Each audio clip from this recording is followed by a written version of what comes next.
Ano pong masasabi nyo sa video games or online games? Sa inyong mga Mobile Legends, Dota, League of Legends, at marami pang iba. Itong tanong na to, hindi naman na-address sa Bible. Obviously, kasi wala namang online games dati. So sa mga ganitong klaseng tanong na wala namang direct passage sa Bible, para masagot natin yan, mag-move tayo sa principle ng Word of God. At itong isi-share ko sa inyo ay mag-a-apply din sa ibang activities like panonood ng anime, K-dramas, at any other secular activities. So kung isa kang gamer, isa kang magulang na may anak kang addict na sa paglalaro, listen to this. Bibigyan ko lang po kayo ng isang tanong na dapat nyong itanong sa sarili ninyo. Kapag naglaro ba ako na itong online game na to, ay makukonsumo na ito ang oras ko? Is it taking up too much of my time? Yan yung tanong na dapat itanong nyo sa sarili nyo. Kasi sabi sa Ephesians 5:15-17, so be careful how you live.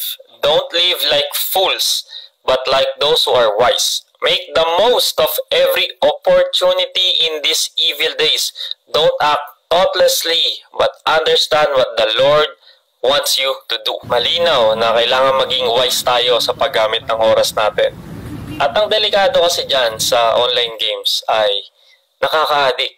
Alam ko yan kasi lumaki ako na naglalaro ako ng mga online games. At kapag nagustuhan mo yung isang game, napakahirap nang iwasan, di ba? Gusto mo ma-achieve yung ganitong level, you want to succeed, and before you know it, hours and hours of time have gone by. Hindi na natin namamalayan. Let's say nagsimula ka mag-online games, maging addict sa online games, 12 years old ka pa lang, tapos napag-decidean mo tumigil, 42 ka na.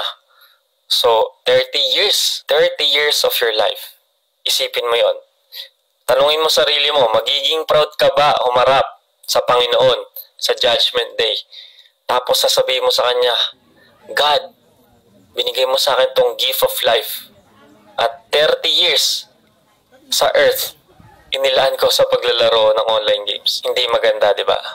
At nagiging idolatry rin yan, yung pagiging addict sa online games. Kasi kung nilalaan mo yung oras mo dyan, kesa sa Panginoon, you're making it your God. At hindi lang sa online games ha, kahit yung panonood nyo ng K-drama, ng anime, anything na nakakapagpalayo sa'yo sa Diyos, na dapat pwede ka na mag-pray, magbasa ng Bible, pero dahil mas gusto mo maglaro, manood, nagiging idolatry na yan. Lalo na kung dyan mo na halos nilalaan lahat ng oras mo. Kaya kung isa ka sa addict na sa online games at gusto mo na mabago, isurrender mo na yan kay God. Hindi mo kaya baguhin ang sarili mo. Diba? Ask help from God. Pray. Unti-unti. Hindi naman yan overnight na pagising mo, boom, kalimutan mo na lahat yan. Pray and ask help from God at araw-araw mag-set ka ng goal mo. Unti-untiin mo, bawasan yung time na nilalaan mo sa paglalaro. Disiplinahin mo yung sarili mo. And syempre, kailangan seryosohin mo. Naiwan niya yung cellphone niya. May gwapo nagbabantay. Yan. Naiwan niya yung cellphone niya. Bahala na yung gwapo nagbabantay.